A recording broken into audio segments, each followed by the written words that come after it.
Well, hi guys, how you doing? Sorry about that really long warm-up tonight, but this is the first time I'm doing this with that StreamYard thing, and I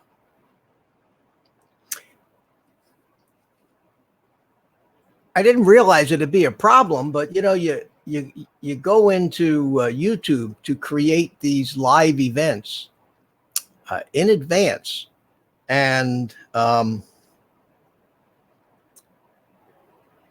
you know, you say I'm going to be on at 6 o'clock tomorrow, and it creates the nice little video reminder in your feed, and it says set reminder, and it's coming in 20 something hours and all that. And it dawned on me that I didn't think I had that option with this new StreamYard thing, and so I didn't know what to do. So I just created the thing anyway, so that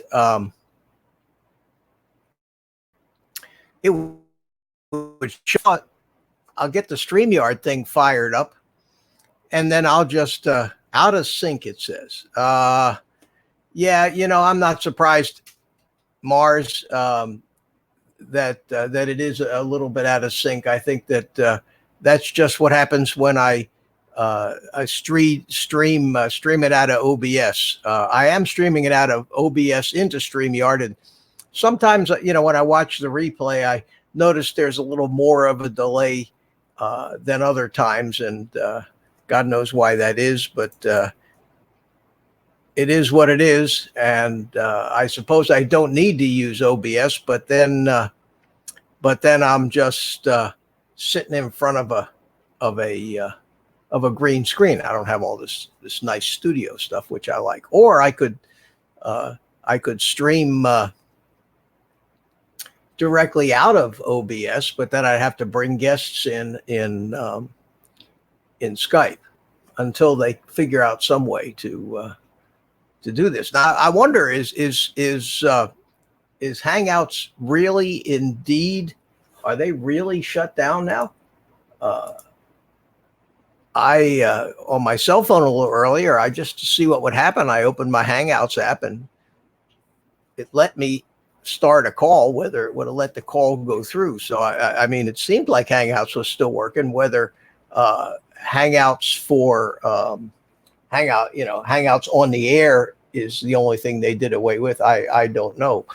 But at any rate, what happened to me was I I figured, well, I better get this thing live a little early, and then I'll run back in there and just delete that other video from the one that I scheduled. And in doing that, I learned that it appears, and I'll have to try it later, it appears that there is an option to create an event and in the StreamYard, where I imagine if you check that box, it lets you put a time in, and then I think it will just go ahead and create the actual event in YouTube like I did before. But that's a learning curve. It's a learning curve. So who do we got here in the chat? Let's see. We got 7 guys in here so far. We got Mars. How you doing? Chris Hope. How are you? Carpenter Rick. Good evening. And Mars, Chris, Jim, Above and Beyond. Love my drones. How are you? And I think that's Thomas, however you pronounce it. I don't know, but I call you Thomas. So Sullivan, how are you? Good to see you. Thanks for coming, everybody. Mike Roche, how are you doing? I'm on StreamYard. I sent out a bunch of invites, and I got a big area on my screen in StreamYard to be a green room where all the people that call in can populate it. And so far, it's just me. It's just me. So I'll tell you what I might just do for the hell of it. Let me go ahead. I'm just going to stick the link to this thing in the actual chat. And, anybody wants to come in can come in. The good news about StreamYard is I can get rid of them if it turns out that they're Above and Beyond Drone says 404 error. Well, let me try this again. Maybe I copied the link wrong or something. So let me do this. Let me go here where it says invite people and get the link and stick it in the chat.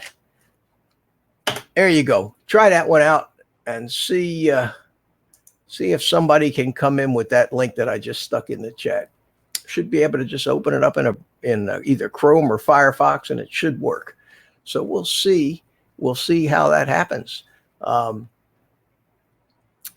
guess the main topic this past couple days has been the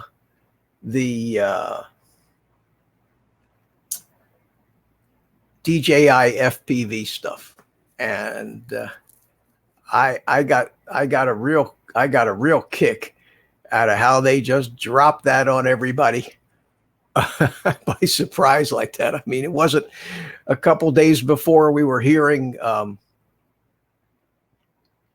rumors from all the normal DJI drone guys and about, it's in the FCC database and doesn't mean anything. They might be thinking about something, or they might be doing something else. And 2 days later, bang, turns out that some of these FPV guys have had this stuff for a couple of months now. And I got to hand it to them. They guys like Joshua Bardwell and Mr. Steele. And I'll finish that thought when I get Jim in here. I see Jim.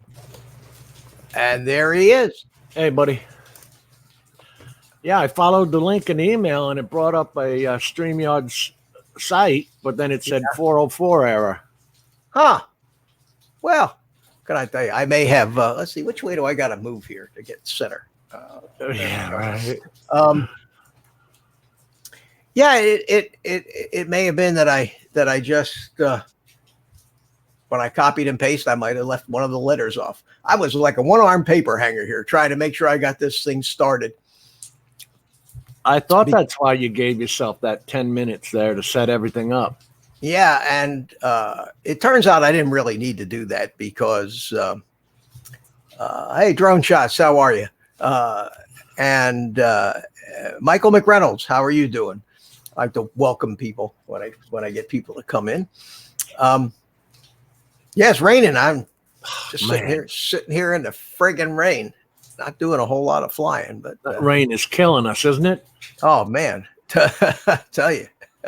Anyway, if you guys want to come into this thing, you're more than welcome. I'll just keep posting the link in the chat every once in a while. And here comes Mars. All right, little There he is. Australia. Oh, hang on, Mars. I'll get you in here.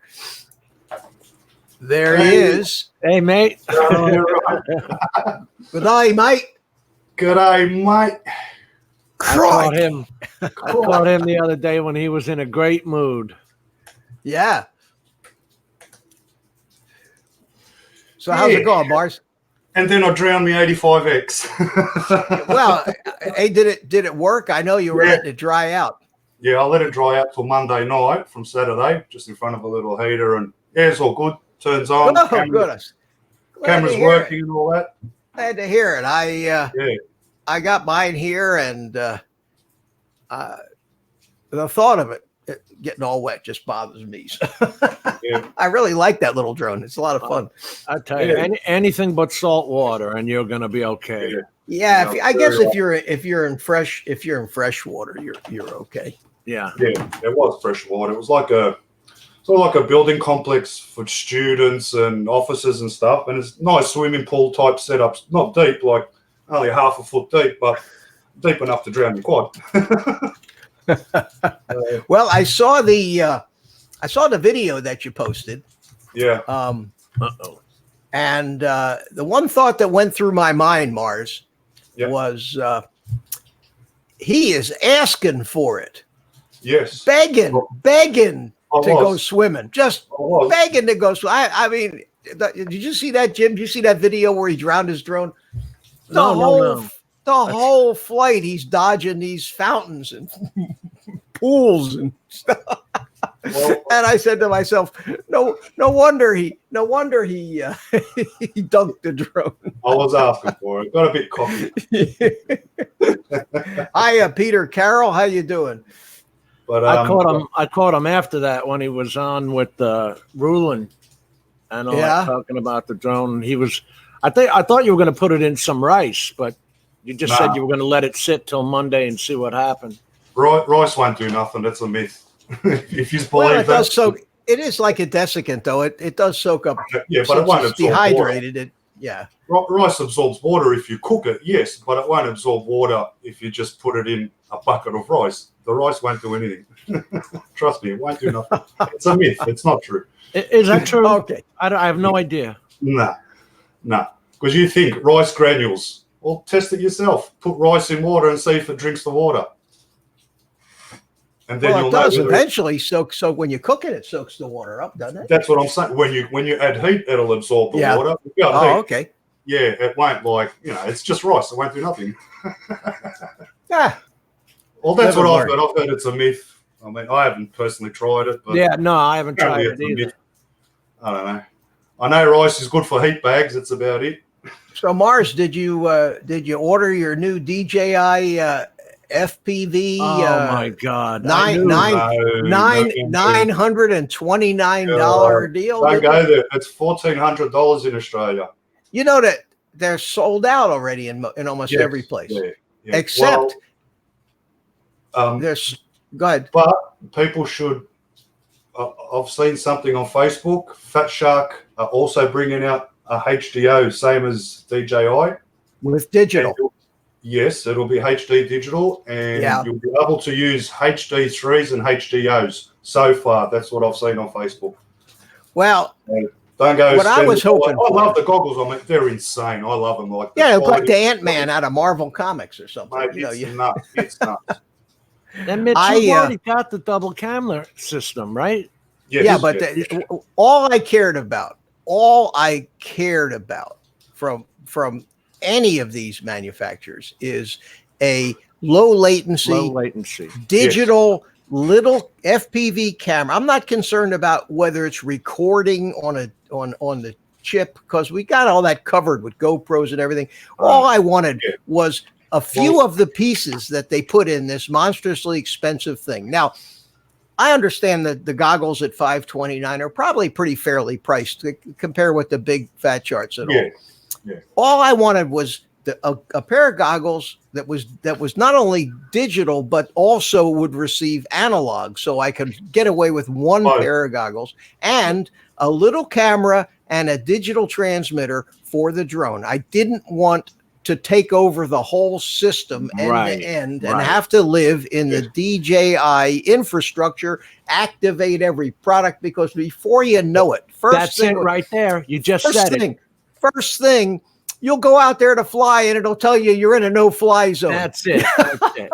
Everything has to be activated back to DJI. Oh God, yeah. And all I wanted was, so what this shows me is that the technology is there for the technology is there for this high-speed digital link that just gives you 720p at about 60 frames a second. That's what you need. Although they're saying they're doing 120.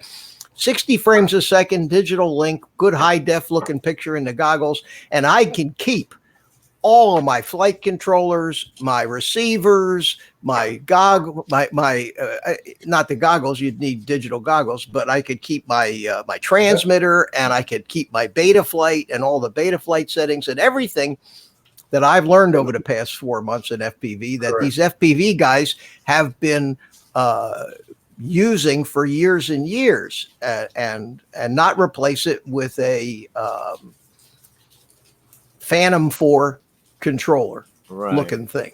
You know, now it says 28 seconds latency, and it says it will work with beta flight, and after that it's all you, Mitch. But I wanted to that's the very thing I wanted to get your thoughts on, and Mars too, because each one of the 4 products has to be activated back to DJI. Yeah, I saw that. Yeah.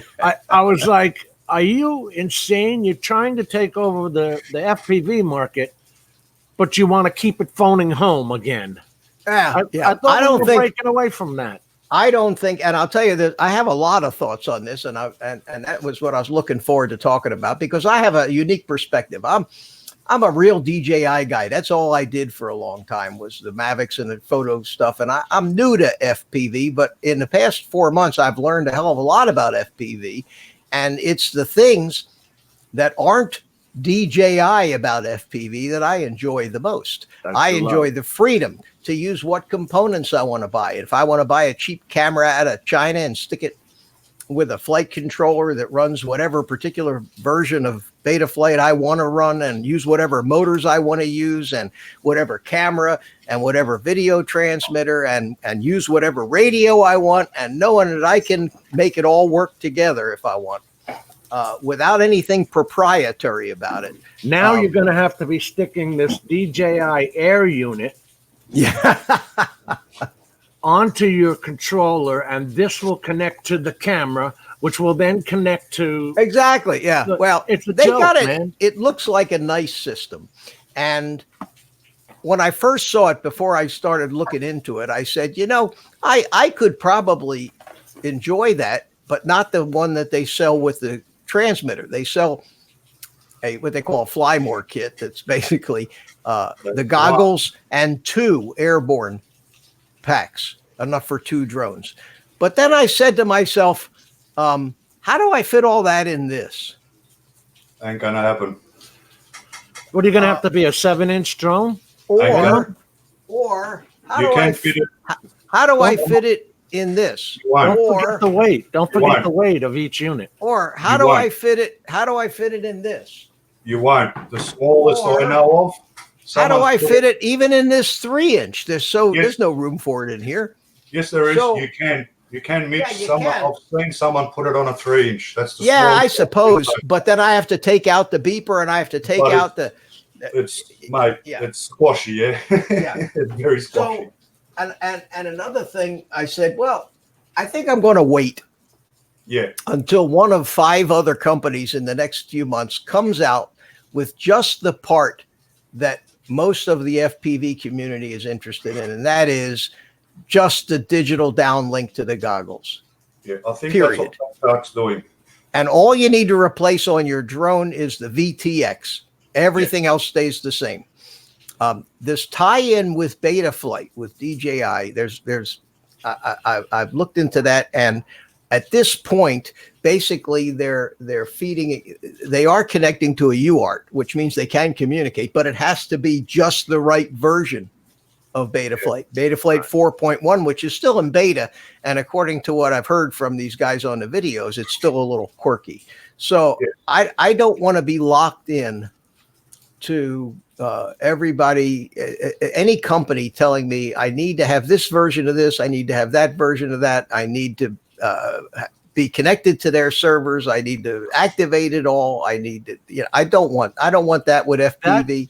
That's been the problem the whole time with their other equipment, other than the Phantom 4 and the Mavic 2. The other equipment of theirs, if you want to run anything, you have to go through their SDK, which means you have to have permission from them. You have to pay $5,000 to program it.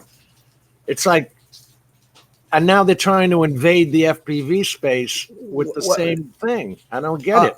Yeah, well, they're trying to come up with a soup to nuts FPV experience for the Mavic guys and the Phantom guys that want to walk on the wild side or go to the dark side. But if I've learned anything, seriously, and I'm an old RC guy with a lot of skill. I mean, I don't want to blow my own horn here, but I had above average flying skills, both in planes, helis, jets.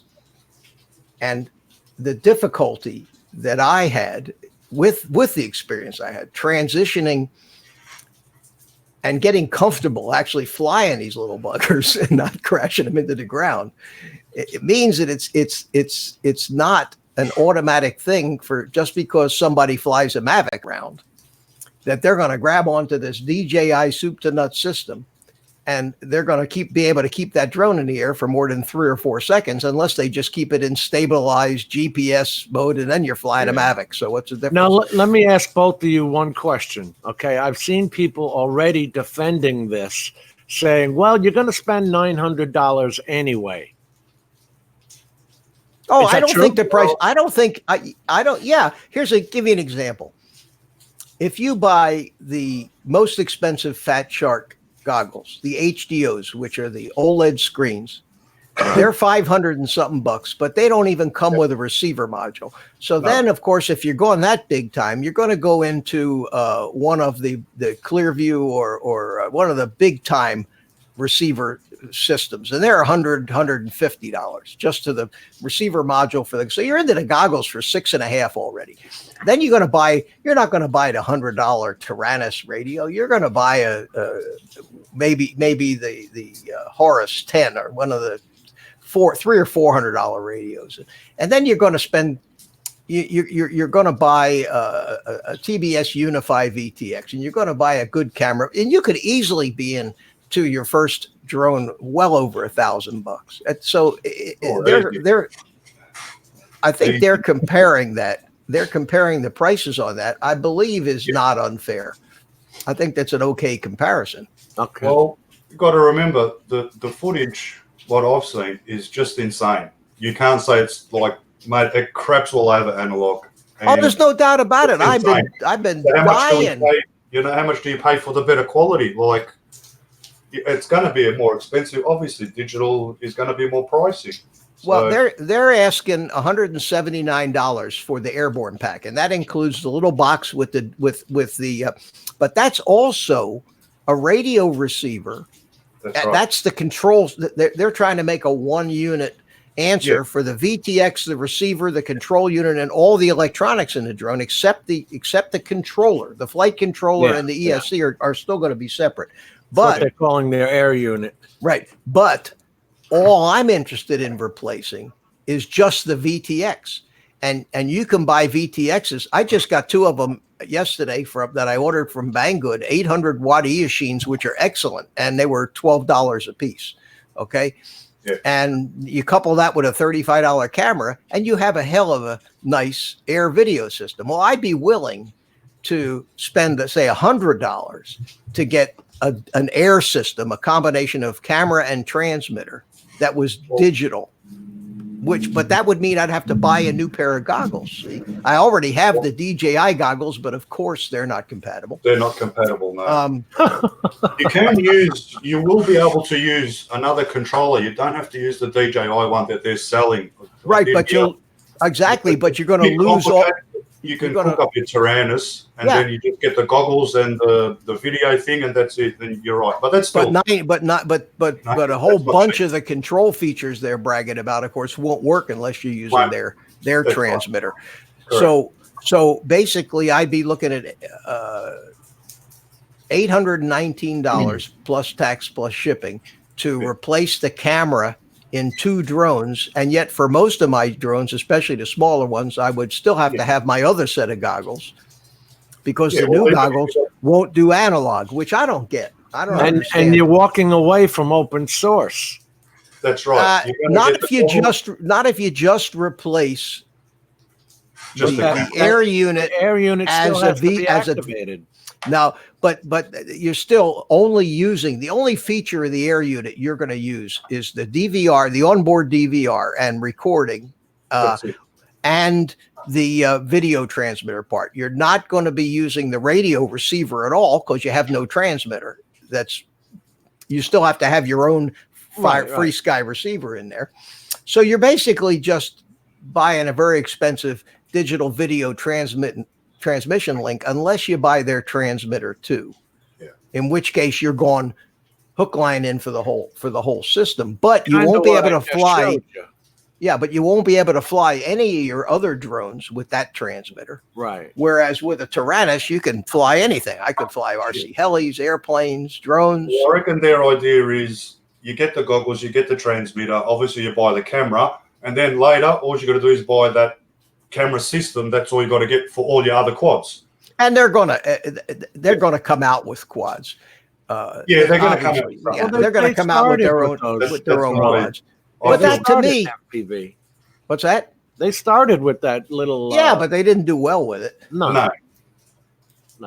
But that to me, that takes what they're doing is it absolutely ruins what I consider the fun part of this hobby. And that is, I'll show you what that is. Here. Drone shots. Kelly from Ready Set Drone uses white goggles with his DJI Air system. Yeah, drone shots, but that's not the system we're talking. It's not the FPV. Yeah, the DJI Air system is a previous version. Okay, you see what I got. You see what I got up there? Yeah. Yeah. See this? This is what I like about. That's your double camera setup. Yeah, but this is what I like about this hobby. Oh, putting it together. The workbench, buildings, doing that kind of stuff. See, and to me, that's what the hobby. And for example, I built this. Here, I got it here. I built this. Let me show you this. Hold on a second here. I built this. It was the first drone I ever built. It was the Tyro 99. Remember the Tyro 99? Yep. I did the live build on it. Well, there's some things I don't like about this. One of them is I've been flying top mounted batteries lately. Yeah. And I like the fact that you don't have to land on the battery. I like the fact that the drone plops down on all 4 legs. I like the fact that you're not beating up the batteries if you make a bad landing or, on the asphalt or something like that. So I don't like that. I wanted to go ahead and put be able to put a GoPro on this thing, but there's no place to put it. No. And I 3D printed a GoPro mount, which had 4 screws, but unfortunately they screwed in right here where where this plate is. And that's the only place you can put the VTX. So I said, you know what, for $25, I went on Amazon and I bought this frame. Okay. Yeah. And I'm just going to take all the guts out of that frame, swap it over, that's it, and put it in this frame. And it's got the GoPro mount on top, and it's got the top mounted battery, and it's got more room. I can put a buzzer in it now, one of those battery powered buzzers. So that to me is what the fun of this hobby is you're not locked into just buying something that comes in a box that somebody else did. And like I said before, Mitch, Fat Shark's already onto the HDA thing. So they're going to bring something out that'll undermine and undercut DJI, especially if you can use your HD3s and your HDOs. That's going to be a big selling point because everyone's already got those kind of goggles anyway. So yeah, and it's all the beautiful thing about all of those goggles is that the receiver is modular in most of them. Yeah. You plug it in. So you don't have to throw away the whole set of goggles. Right. You basically just replace your receiver, your diversity receiver, pull it out and get the digital module that plugs right in there. And those modules are standardized across most goggles.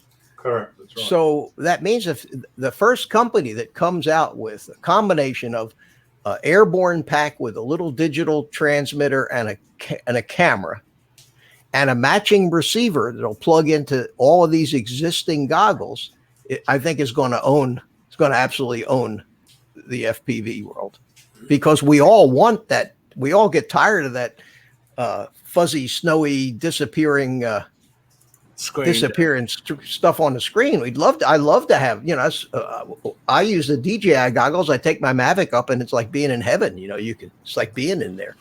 So I'd love to have that, but I don't want to throw away everything I've already got to get it.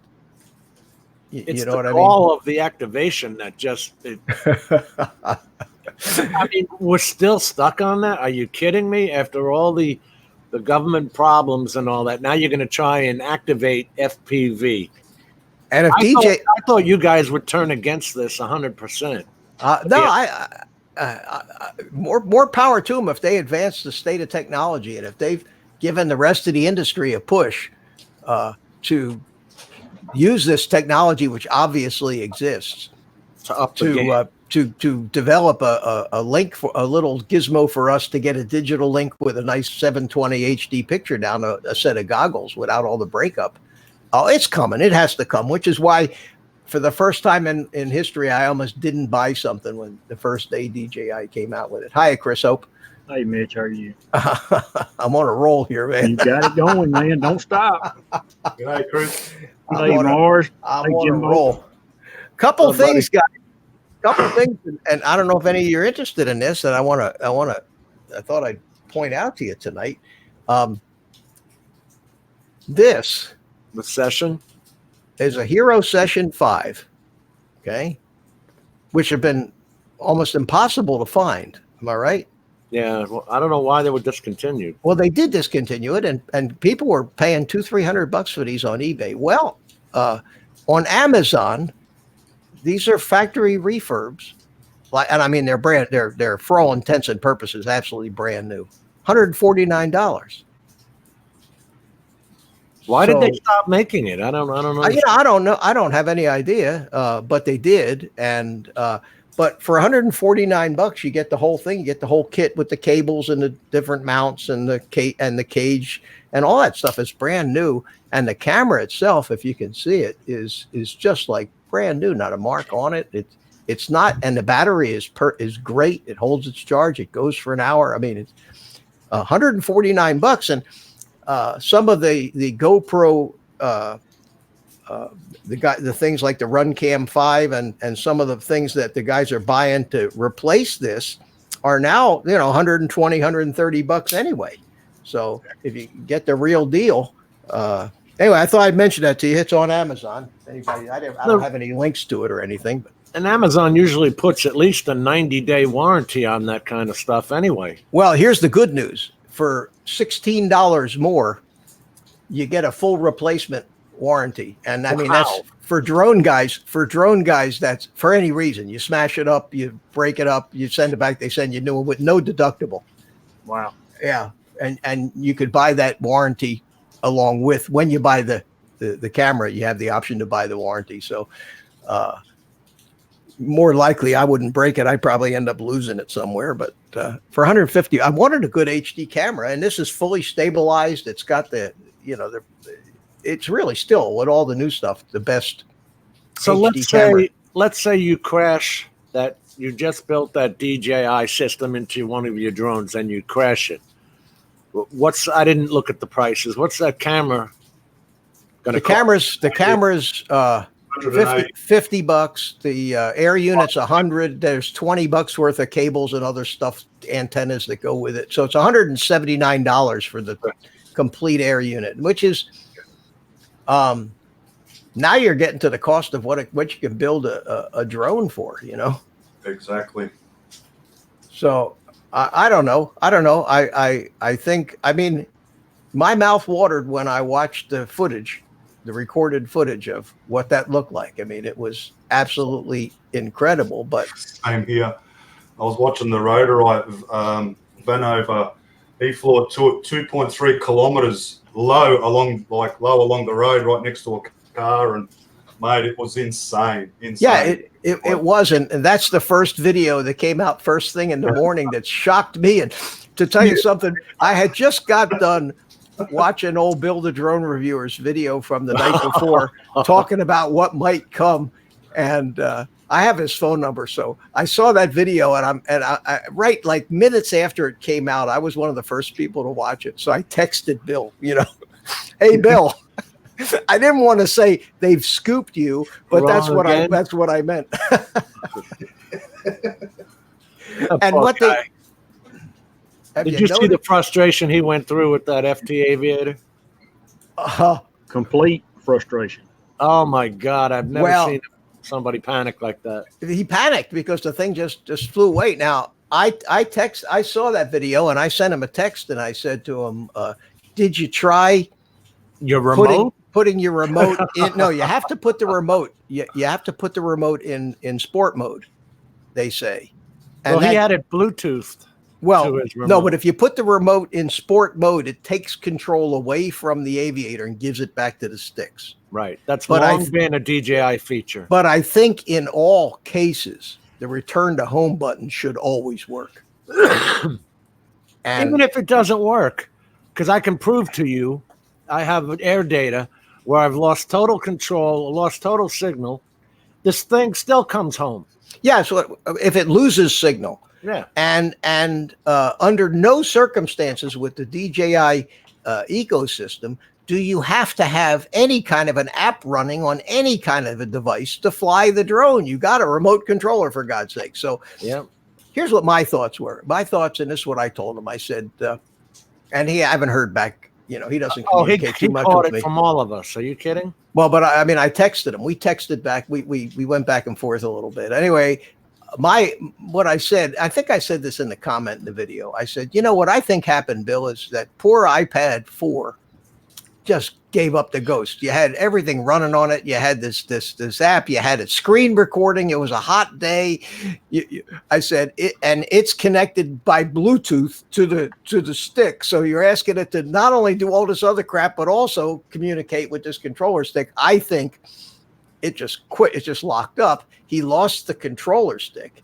The app froze up on the i4. Yeah. And he kind of panicked. Oh, because the drone was at like 19 feet and drifting away from his neighborhood. Well, that was the Fluidity app that froze up on him. And then he shut down. He restarted everything. Right. He said he ran through the house out to the front yard. Yeah. You could just picture all this. And then you see him hitting his forehead and hyperventilating. Listen, the good news, and I got to hand it to him, was that he actually put the video out. With all that stuff. Yeah. Most guys would have said, "Oh, I'm not going to show everybody that I could get in this much trouble." That's a brave man. But you can't ignore your remote control. No. The remote controller is the transmit and receive device. That anything you're hooking to it is just a toy. You got to remember that it's a slave to the remote control. And I tell you what, if I'm flying drones, okay, between you and me, I am not trusting Bluetooth to be anywhere in the mix at all. And it comes with a cable, so why didn't he hardwire it? I don't know. Well, that's to me the way to do it, because Bluetooth is just not.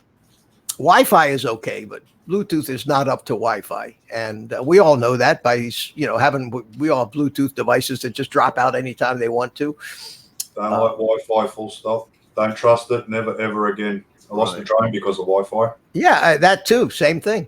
The Visuo X806 HW, whatever. It was good. Like, it was my missus's boss's drone. He couldn't trim it. That's when I first started flying. Was that drone? That was last year, February. He goes, "Oh, I don't know how to trim it." I said, "Yeah, I've flown a little helicopter. I know how to trim it. I'll come over." fix it up. So I took it home and I was flying it around out front of my house, flying around, and it started going up. So I thought, all right, I'll go up a little bit. And I decided to come down, and I'm pushing down on the joystick, and it's still going up. What the hell? Try to disengage it, nothing. Switched it off, switched it back on. Fail safety, mate. It just kept going up, and I've got everything straight off itself. So, oh shit! Like it'll only go 80 meters high. It won't go any higher. That's beside the point. Where did it land? Did it hit? Did it damage a car? Someone's garden furniture? Did it hit a kid? I've got no idea where it ended up. I know it's a toy. It's not heavy, but that's beside the point. Never found it before. Huh? No idea. No idea. From last year, February, I still don't know where it is. No idea. And like I said, look, I just feel bad because I don't know if it's done any damage. Could it damage someone's aerial on their house, like an antenna for TV? I wouldn't know because I could not see it once. Yeah, I could not see it. I had one of those situations with the Phantom Force series when one of those apps, like I'm going to say Skilpedo, but it wasn't Skilpedo.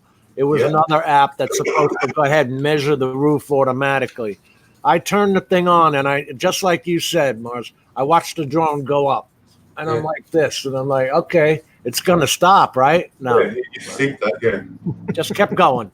Yeah. Really? But when you switch out of P mode, go into sport or attitude mode, and come back, you're shutting off that app. Should be able to come back out of that. Yeah, That's right. yeah. It's like I was trying to disengage it and refire it up, and nothing worked. So whoever had a PlayStation or Xbox in the area was controlling that drone going up. Who knows what they were playing? They might have been playing a flight simulator. I got no idea. I was not controlling that drone. I know that much. That's why I hate Wi-Fi, especially where I live in suburbia. There's heaps of Wi-Fi here, so But I didn't think that would happen in my front yard. Honest, I did not. Like I've got my tello. No problems with the tello. The tello's never done that, and that's through Wi-Fi as well. So anything with Wi-Fi, I'm not flying around my house because I don't trust it. I just don't trust it. I don't blame you. Have you tried any of those apps, Chris? Like Leechy or any of those? No, I've seen too many stories like this one. Yeah, me too. I haven't fooled with on the DJI drones. Only the Go4 app is the only app I've ever used. I don't know how many times I've stopped the Go4 app in the middle of a flight and started it over at least. Yeah. And it doesn't bother the bird. That's what's nice about it. Your radio is still talking to it. Yep. And it scares me to interfere in that ecosystem with these third-party things. As cool as they are, I mean, as nice as they are, it's still. What was in the back of my mind? I mean, that was a little plastic Visuo, not much bigger than your hand, Mavic lookalike. If that was my Phantom, my God, like, you know what I mean? Like that thing will go through someone's roof, not just chip a tile. That was Bill's Phantom. That was his baby, his Phantom 2.0. That happened to Carpenter Rick. His 501 Hudson did the same thing, Wi-Fi. Yeah, I see that. Yeah. I tell you what, I've been watching more videos of that Hudson, the Xeno, lately, and that thing's getting better and better with its updates. I used to hear that thing was terrible and all that, but I was watching some guys from coast to coast flying theirs. I think Idaho Quadcopter or somebody I was watching. It's not bad footage at all, man. It's not. Captain Drone's got a new one out. Kelly Shores had trouble with his, but like Kelly said, with the updates, and you just said it, Jim, it should get better and better. Yeah, and that's a $299 bird. It's cheaper than $1,500 for sure. Yeah, oh yeah. Everything is. Yeah. Speaking of cheap, guys, did I tell you? I told you a couple weeks ago about this new Tyro 129. Remember that? I don't know. Seven from Banggood, from Iyashina, 7-inch quad, designed for long range. Comes with the GoPro camera mount. Comes with a GPS module, a VTX that supports the smart audio. Everything. $129. Wow. Cheap. How many did you get? I got 2 of them. Chris knew. Well, yeah, I had to. Oh, I hear you. And the reason I had to was because I had 2 different 10% discounts that were going to expire, Of course. and they wouldn't let me buy 2 of them with the 1 discount. So I made 2 separate orders. See, so one of them I ordered. I had a coupon. You laugh. I'm sorry. So $117, and I mean, I'm going to do another live build with this, but it's a 7-inch drone. It's got a name brand camera this time. It's got a CADX camera. It's got name brand propellers. All the stuff that was junk about the little 79 that I built where I had to replace the motors and all that. Yeah. They're using all name brand stuff in this. It's unbelievable. $129 and then a discount. And the shipping is for all intents and purposes free. It was like $2 for USA priority mail. Oh, that's sick. Took 11 days to get here from China, which is really almost like a record for these things. That Wow. blue double camera you showed us last week, that was a CADX? Yeah, that's a CADX Tarsier, Tarsier. And the reason that I see we got somebody else, the flying lunatic here. We'll be right with you. The reason they call it is if you know what a tarsier is, it's a little rodent-looking little animal, and it's got these big eyes, huge eyes. So they thought that the 2 cameras reminded them of that animal. And so who we got here? Who that? Mr. Red. The flying lunatic. Oh, he's beeping. Uh-oh, somebody's going to go flying, I see. Say something. I'm trying to get this echo gone. Oh, that's the if you cut off the DJI, if you cut off the YouTube volume, might help. Yeah, just mute your YouTube page. I got it now. I'm not used to the StreamYard thing. What's beeping? That would be this. Oh, that it, if you lose it? It's going into somebody stealing me mode. Yeah. Is this thing bright or what? Yeah. Which brand is that? This is completely self-powered, and there are no wires that need to go to your bird or anything. It uses motion to set it off. Oh, is that new ViFly one? Yes, it is. Okay, well, you can stop the beeping at any time. Anytime you like. I'm working on it, okay? I can't believe y'all is picking it up through the microphone. Oh, God. Yeah. Very loud. Yes, it is. Clear as. They There heard you you. go. They heard you in Toledo. So that one, that's the one that works with the motion. In other words, if it detects high G's or something, it starts beeping. Is that right? Right, What? yes. What? Kaz just told me turn off your beeper, Ed. It's too loud. She can hear it here in Australia. It's pretty cool. I've been playing with it. You know, one of the things that bugged me was that it has a photocell on it that when it detects darkness, then it just beeps. I mean, it just does the strobe part. And so I was worried that, like, well, wait a minute. A lot of times when I crash in the daylight, it could be in a dark place. And so is it not going to beep? But I just tested that theory out, and yeah, It does. it does.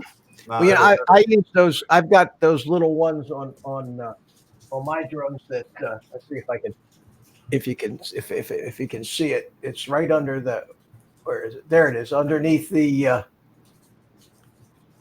camera there, and it wires in, and it doesn't beep on a shock or anything like that. It beeps if the battery gets disconnected, it'll start beeping, or if I have a transmitter control over it, so I can use a switch on my transmitter to actually turn the beeper on, and I like that feature. If you're trying to find it you just hold, flick the switch on the transmitter and it starts beeping. And when you're done with it beeping, you turn it off. Is it as loud as his? It's pretty loud. Yeah, it's pretty loud. But I mean, and I've seen those and they're very cool. But the beauty of this is that you can move it from bird to bird. And also, not only that, but the alarm mode this was into, because I had just turned it on and set it down. It will go off also if it detects no motion after 5 minutes. Okay. And does it have a little reset button on it too? Oh, absolutely. Yeah. And what do they charge for those? They about $15? About 18. 18. Okay. They have a 3-pack special that's under $50, but I'm not advertising it or anything. I'm just saying I thought it was pretty cool because if you activate it at night, because the strobe is so bright, it could be, I mean, because they talk about using it on phantoms, camera birds too, for night flying. With a 3 statute mile light, yeah. Yeah, it's like crazy bright, dude. I mean, cool. I was seeing blue spots in my eyes after seeing it a couple times. So, anyway, I just wanted to show that off. It's kind of cool. I've just been playing with it, and I had some ifs. But I mean, it's quick and easy, and there's no wiring required. How special is that? Yeah. You see what Mike Roche wrote? Yeah. You can even bring that up. Bring that up if you can. Well, it's in the chat there. The aviator thing with the joystick. Yeah. Everybody's very overrated. Yeah.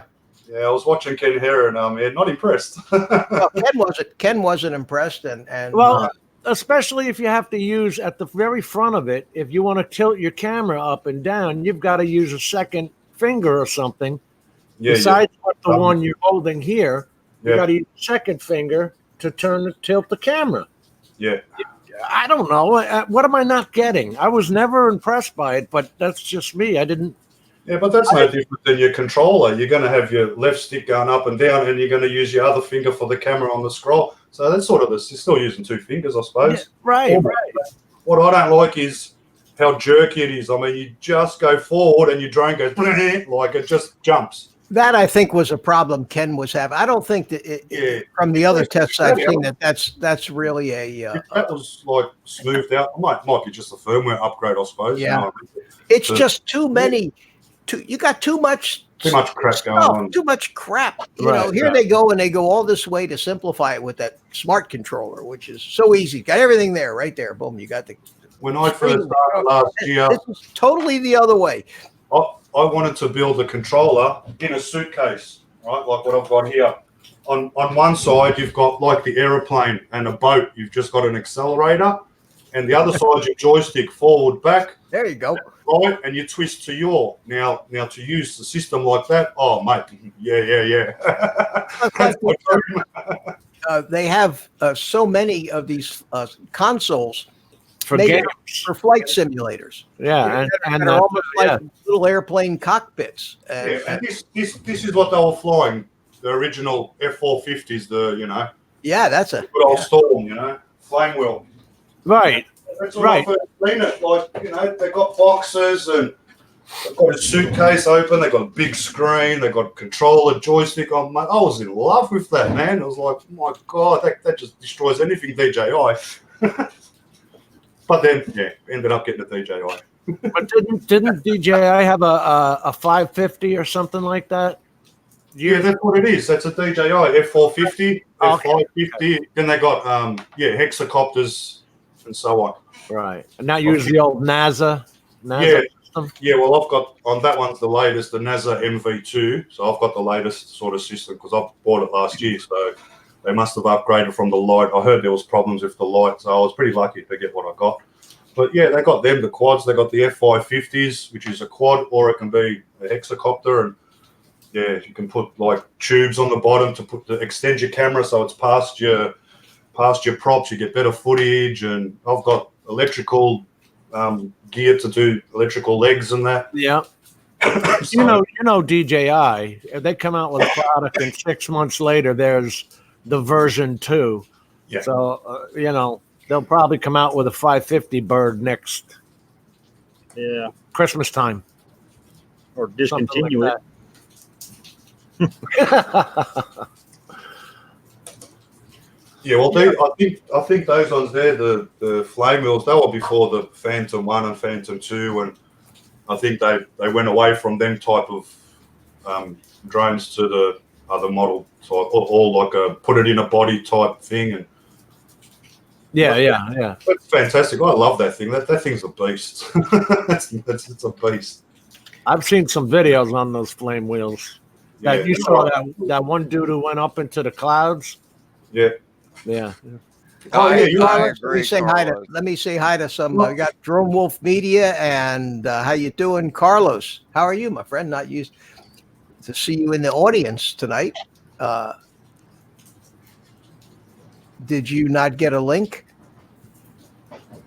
At any rate, I'll put that back up in here again if anybody wants to join. There's the Already link. is, Carlos. Hey, Mitch. Oh, Carlos is all into the FPV thing, man. He's trading in some dusty birds for the FPV rigs. yeah, and he's doing good too. We're all we're all learning it. We're all learning it together. And I'm hooked. I'll tell you. Well, it's obvious I'm hooked, but I'm just having a good time. And I wanted to show you guys something that so I'm going to switch this back to making me bigger than all of you, because I want footage. Now, not so much. I want to show you something interesting. You know, I put these GPSs on the drone so that I could find. Let me see. Which one is this? This is here. So I could find the drone if it went down somewhere, if I lost it, because I'm starting to build some of these drones to fly a little bit longer range. So let me. You want that paper? What it's got? It's exactly what you want, Mitch. So this is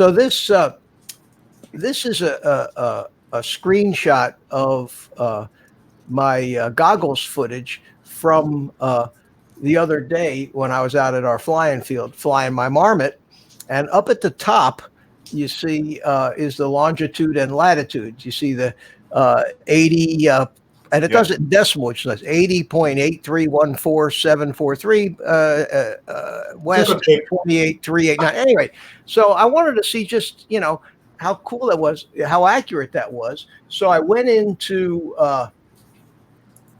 Google Maps and I typed in the coordinates just with the decimal points and everything. And I don't know if you can see where it put the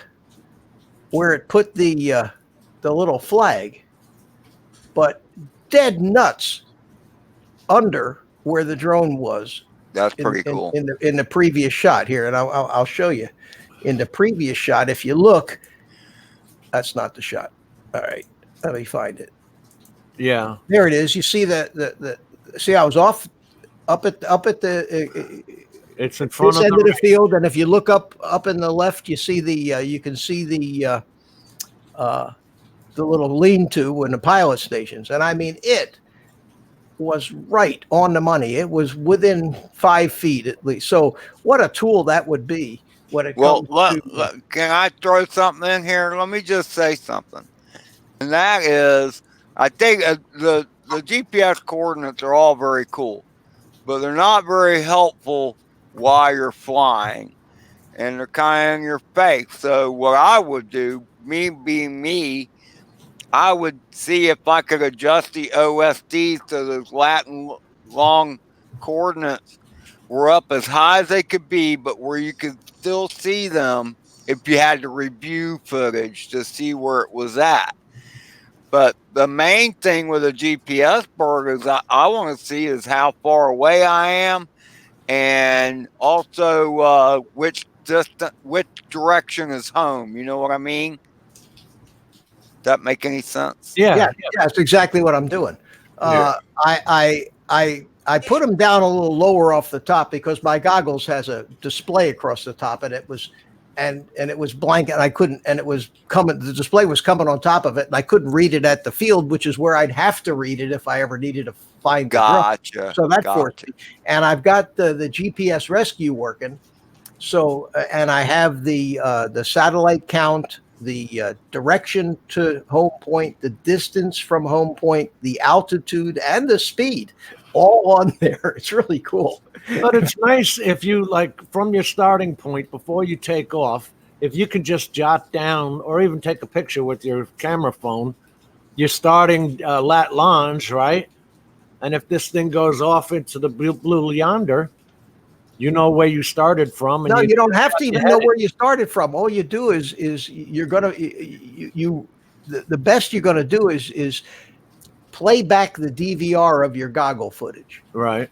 And as the drone is crashing, pause it and copy down the coordinates. I see. Okay. And then take your cell phone out, go into Google Maps, enter the coordinates, and it'll show you on Google Maps right where it is. In fact, if you say get directions, it'll. That's what I was going to ask you. That's what I was going to ask you. So, Mitch, I have another question for you then. So, in other words, your goggles have got a display on them too.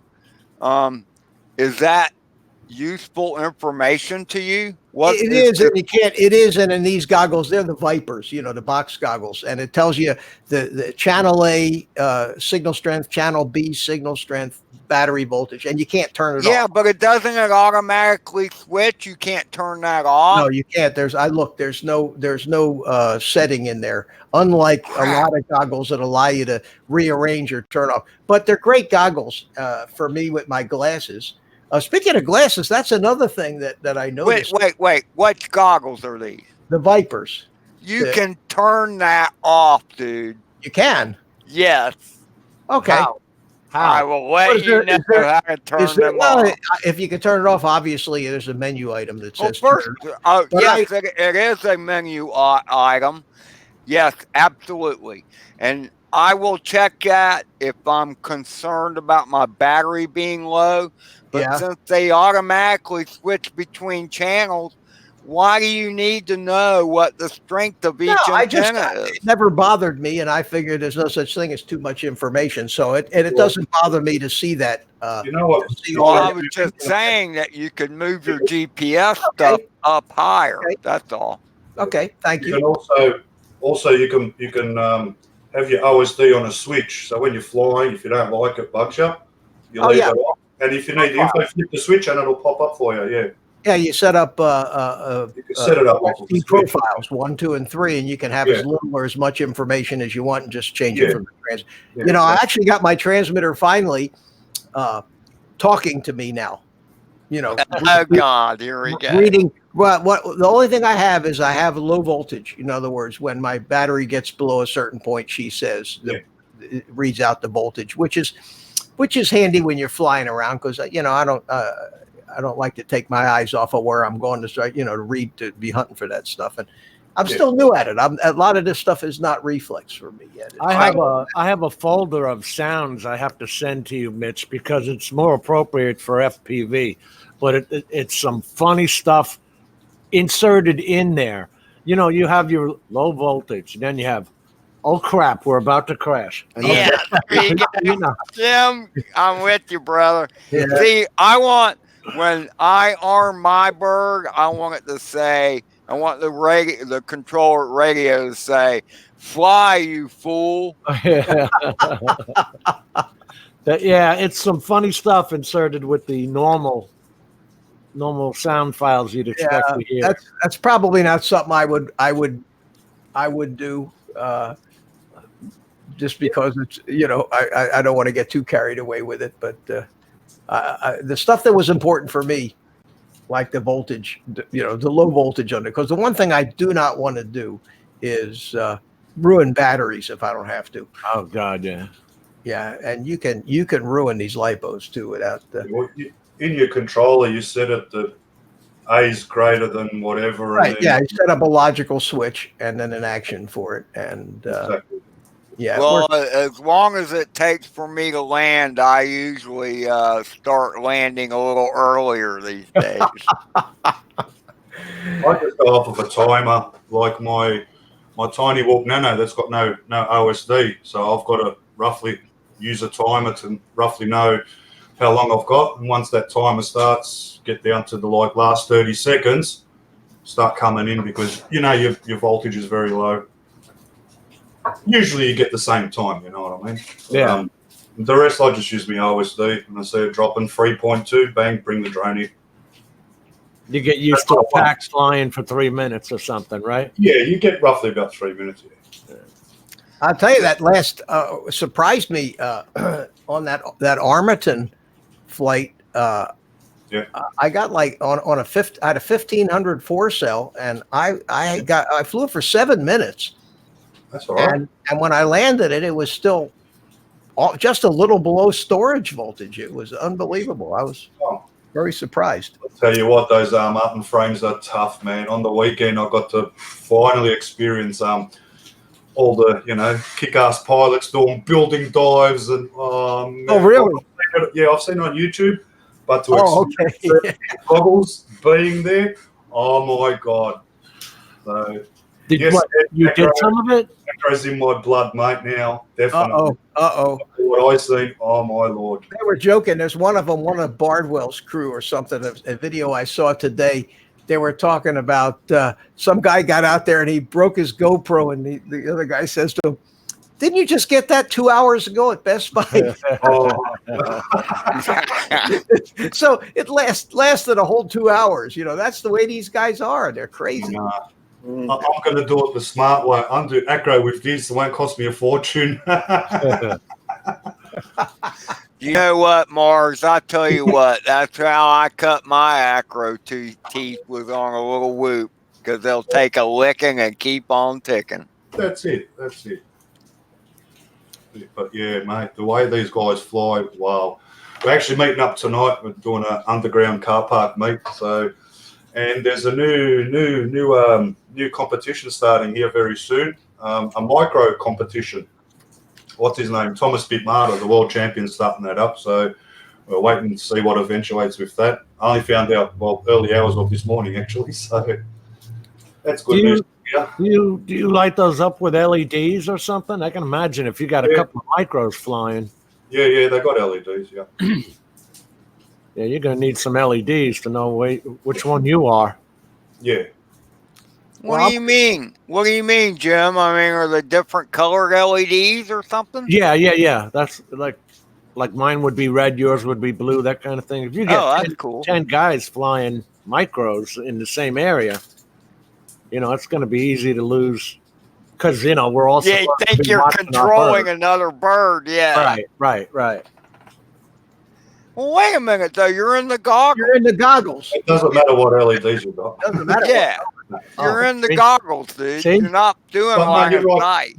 You're right, Jim. A lot of them, like when I fly this around, you'll see lights flashing. I've got no idea what colors because I've never looked at it.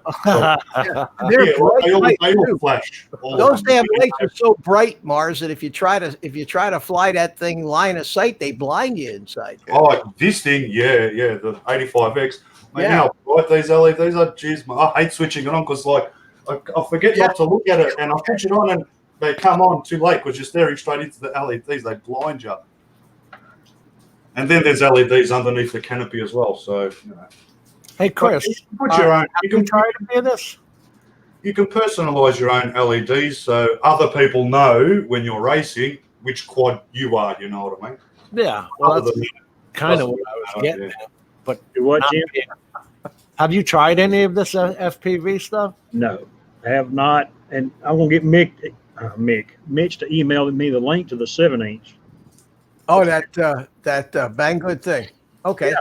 Yeah. Banggood's where you got it from? Yeah. Okay. $129, and you can always find a discount coupon somewhere. You're gonna need a coupon, Chris. For 10%. We'll find a coupon. It's a real good starting price too, man. Yeah. Are you kidding? I mean, it comes with the GPS module and the GoPro, the 3D printed GoPro, and it's nice quality. The GoPro mount. Yeah.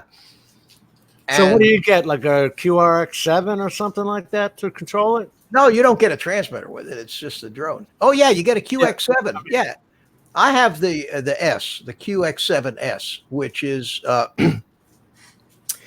it has Hall effect sticks, a little better quality stick, and it's a little better, basically the same radio, but I paid like $179 instead of $100, but it came with the R9 transmitter module. Which is the 900 megahertz, and that's what I'm using on the Armaton here.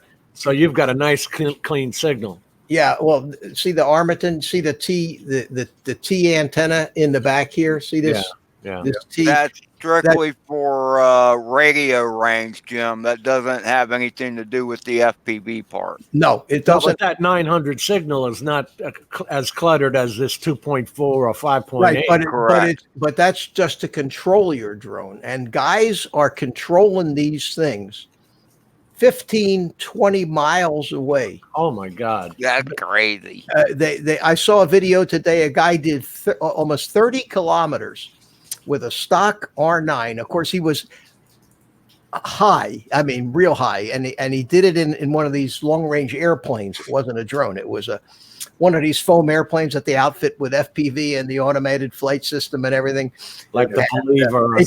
They put a 15,000 milliamp battery in it, and it goes for days, and he was with the same radio, stock R9 Tyrannus, the R9MM, this nickel size receiver. It's just tiny. Went out 30 kilometers and still had plenty of range on the thing. Well, now what was he using for video transmission? Well, he's I don't know. They put these 2-watt jobs in there, and of course the thing is so high. 2-watt. And he has a wait. Here's the cool thing. They have automatic antenna trackers. Yeah. Okay. So what happens? So this thing's like doing this. He's got the antenna tracker with a big patch antenna, directional antenna, mounted on a tripod on a motorized head, and the airplane, like these, the satellite receiver automatically. It's like this is what they use for their video feeds. They set this thing up, and it automatically locks in with a high gain directional antenna on the drone, and they get amazing range with the standard analog video feed. Incredible. Well, how many FAA rules does that break? Every one in the book, but where they were flying these things out in the middle of the desert and the mountains, nobody gives a shit anyway. The one I saw when he was flying the Believer, he actually lost one up in the mountains and was waiting for the snow to go away so he could go find it. Yeah. So Can you imagine? You've seen these videos with these long range. Yeah. If you watch that show called Drone and Sundry, those guys are always trying to figure out the newest stack to put on, Mitch. They're using, like, they'll use the Cube for the flight controller and all that. And there's the one guy, Nikolai. He takes this Believer, which is maybe a 4-foot wingspan, and it's all foam, and he sticks an FPV camera, and just like Mitch says, he'll go for 20 miles up, and he has the tracker made by Fox Tech that'll just... And it's not expensive stuff either. I tried to put one out too, but never went through with it. But that's not expensive stuff. It's just no. I want to build one. Because I like to fly airplanes, and I actually went out on Tuesday morning and flew the hell out of that little 100-mile-an-hour foam thing that I have. I didn't take any pictures of it, but I was just having a ball with that thing. That would be like golf to me. I can't see the golf ball after I hit it. I wouldn't be able to see that drone at 100 miles. Well, you see it. That's why we FPV, brother. You learn from flying those turbine jets all those years that went 200, 250 miles an hour. Yeah. You learn how to keep it in tight. Dude, and you go up. You don't go out, you go up. Because you still got to know which way is down.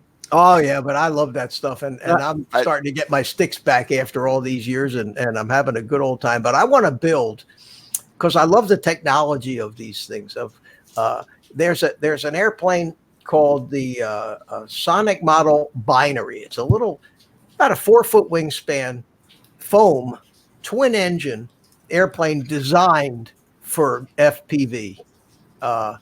It has all kinds of bays and hatches to put all the equipment in, and you can put these automated flight systems in it, and get your heads-up display that looks like a fighter jet that have everything programmable. You can fly missions, and I'm just itching to get one of those. But you got to get them from Banggood, and you got means it could show up 6 months anytime. And you got to get them in order to get everything you need. You got to get 6 different items, and to get them to ship 6 different items at the same time. It's never going to happen. They're going to split it up into 5 different orders, and everything's going to. This is going to be back ordered, and that one's going to come in 6 months. And yeah, I see what you mean. Yeah, besides the aircraft itself, the believer, let's say, then you got to get your VTX, your transmit, all not that just the parts. You have to buy the power kit. They sell the model for $99. That's the airframe. Okay. Then you got to buy the power kit, which is the motors and the ESCs and those things. And then you got to buy the landing gear, because some guys just hand launch them. Yeah. So you want landing gear, you got to buy landing gear. Then they got a lighting kit, which has all kinds of blinking flashing lights. So you got to buy the lighting kit, and then you got to buy spare props for it, and then you got to buy. So anyway, there was 6 different items that you needed to buy.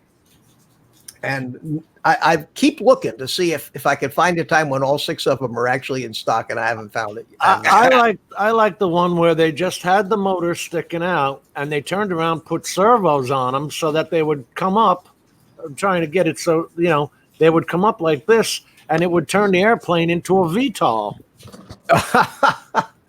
Hey, here's Art.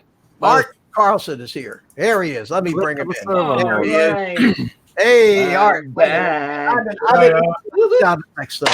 There you go, man. Art Carlson. Tell us a joke. What happened to the flying lunatic? He's mic'd out or something. He's turned his camera off. Okay. Bathroom break. Okay, Yeah, gotcha. could be. All right. Moses just comes down from the mountain, and he's got the tablets in his hands. And he says, "I have some good news and I have some bad news. The good news is I got him down to 10 commandments. Bad news is adultery stays."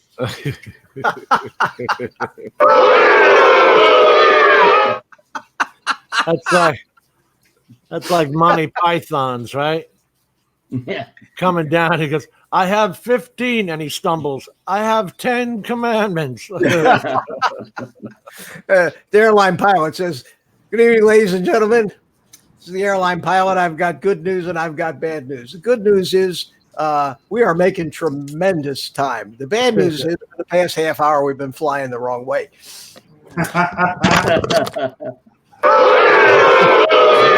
There you go. I get no more respect than you do. Anyway, we're having a lively discussion here. We're trashing everything in sight. We're trashing DJI's new FPV stuff. We're trashing the Aviator, FT Aviator. What else have we trashed here tonight? Hey, Mitch. Yes. I just seen on Facebook Ken Herron he's gonna do a do-over. Yep, I saw that too, Chris. Oh, really? Well, yeah, I guess he got did he get a new unit or something? And he's gonna another one with the FT Aviator. Yeah. Chris. That makes they have to do that because they can't have a rival. There are rivalries in the FPV field that some of the big players have, and these rivalries keep going. They don't help anybody. What do you mean? Well, like Joshua Bardwell is fighting with one of the manufacturers. Armiton. He's fighting with the guy from Armiton because he said some less than flattering things, and the two of them have a running feud all the time, and it's not good. And you can't have a major guy like Bardwell and a major manufacturer like Armaton at each other's throats. It's not good in this industry. And No. Ken, I don't blame him for saying what he does. Ken is a comedian, so when he says something, he's going to try to put a funny spin on it. And I don't blame them for getting a little insulted. But the best thing for both of them is what evidently they're doing is, here, Ken, try one that works. I wish Scott had went ahead and got on the show and told him then we'll send you another one. He's been on every other show. I saw him on. And they did. What was that? Whatever happened to that drone that Ken reviewed? What was the name of it? I can't even remember the name of the drone anymore. Coast to Coast Drones last night. Yeah, he was on that last Yeah. night. No, but what was the name of that drone where the prop fell off? The carbon fiber one, Mitch. It's the one that when he landed, Yeah. the prop The name of it. Who knows? Who remembers the name of it? See? It's for That was the X Dynamics. Right. Dynamic. Evolve. But that goes to show you the impression that it made on all of us. None of us remembered the name, so I don't feel so bad. I guess either that or we're all old and senile. I saw that one where Dustin Dunhill was just taking off from the ground, and it stuttered.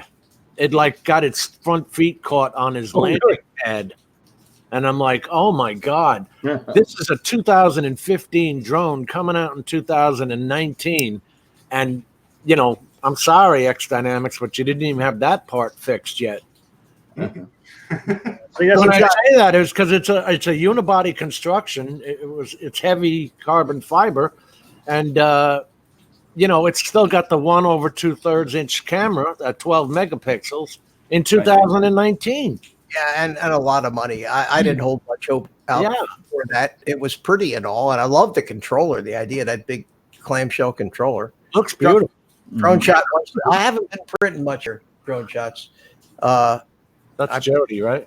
Yeah, I haven't been printing much lately. So when I print something awesome, I'll show you. I've been busy playing with all this drone crap. And well, there you go. I think that's a lot more exciting than it is. pieces.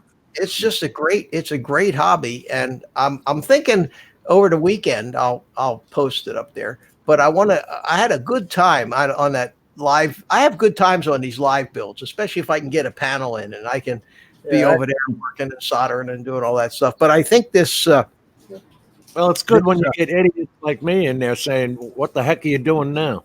I have no idea what you're doing when you're doing it, but you explain it. I try. Yeah. And I'm learning as I go too. Hey, Chris, you can just go. You go to Banggood and just tie row 129, and you'll find it. You don't need to. All right. So it's just tie row 129. When I open this box up, I think I'm going to do it over the weekend. But when I did this live build thing, when I open this box up, I already looked in the box, and there is so much crap in that box for $129.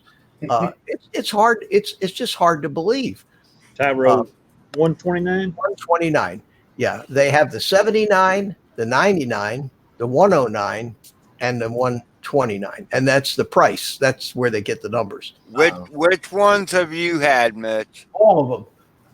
And your thoughts? I got the I like the blue one. I got the 79 here, and the motors on the 79 were garbage. They just vibrated and it was terrible. But the controller and the camera was garbage. So I had the drone, and in other words, you had to replace everything. And I know the same people have had the same experience with the 99. But see, my 99, the 99, I got about 10 flights on it, and it's perfect. The motors are smooth. The video, even with this big old full-size camera, the video is smooth. In fact, I like it. I like it so much that's what I got this frame, this new frame for. I'm just going to take all the guts out of this one because I want a top-mounted. I want a top-mounted battery, and I want to carry a GoPro this is the RunCam 5. I just know a lot of people have a lot of issues with the 99. Luck of the draw with these things, but for $99, even if you get one or two components you got to replace, you're still ahead of the game. It's a good drone. And then the one has a Cadex camera in it. It has the Eachine VTX, which are tremendous. They make great VTXs. It comes with the same GPS module that I bought. This little GPS module here. See it up top there? And that's the 129 there. Yeah, it comes with that. It comes with that GPS module. That's Hey, your glass. It comes with Mitch. the GoPro mount and everything. Mitch, can you put a little bit of whiskey in this for me, please? Here, hold it up. Hey, I said whiskey, not water. Hey, cheers, Art. But look at the size Mars has. Pick Yeah. that You baby up used to again. run a radio station, Art. Come on, mate. 2 Oh, liters. 2 I liters. had an 2 liters, internet radio show back Not playing around 2011 to 2012. Was it Earthquake. called WKRP? Oh. No, In but Cincinnati. that was one of my favorite shows I like to watch. Hey, Ed. Hey, Dr. Drone is in the house. Man, where you been? I haven't seen you in a long time. Ed. How do you love rat quad? Rhinoceros. I like it. I like the Oh, rat yes. rod. So do I, mate. So do I. They need to chrome up the grill on the front of that and put the battery manifold cover over the battery. Yeah. He'll get there. It's just different seeing the arms and the camera's back here and you're flying and there's a battery in front of you, like, like it's just trippy. I reckon it's awesome, man. Nice cruiser, you know what I mean? Do either one of you have one so we can see it? Nah, Chris, MD. The Flynoceros. I forgot his name. 95 PSI. Built it on YouTube channel. Took him 2.5 hours to build live. So yeah, that's pretty good. Okay. Trying to talk with everyone and build like that's not easy, as we all know. So he did real well. It's supposed to look like kind of like a tea bucket, man. Yeah, like a hot rod. You know, a really? old hot rod. Oh, no kidding. Yeah. Do you remember? Hey. I don't guess you remember, but on that Tyro 99 build that I did, I had Philly Mike, in the panel, and it was. My God! It was, you know how he is. It was a riot. He's putting the motors on. Oh my God! For the love of God! Yeah. Look at that dynamic. Yeah, the dynamic range. Dynamic range, yeah.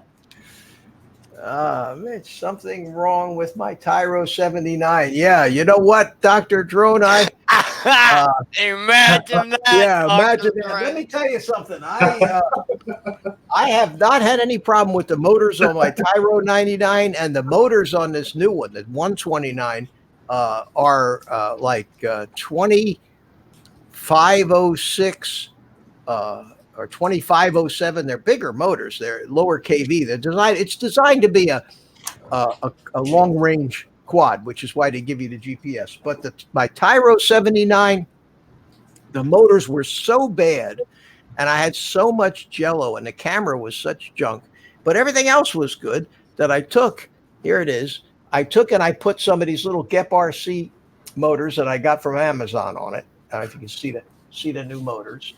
And I put a Cadex Ratel camera in it. And those two things turned it from a Tyro 79 into a Tyro 160. Do you have a name for it, Mitch? No, it's a Tyro 160 because I got about $160 for stuff in it.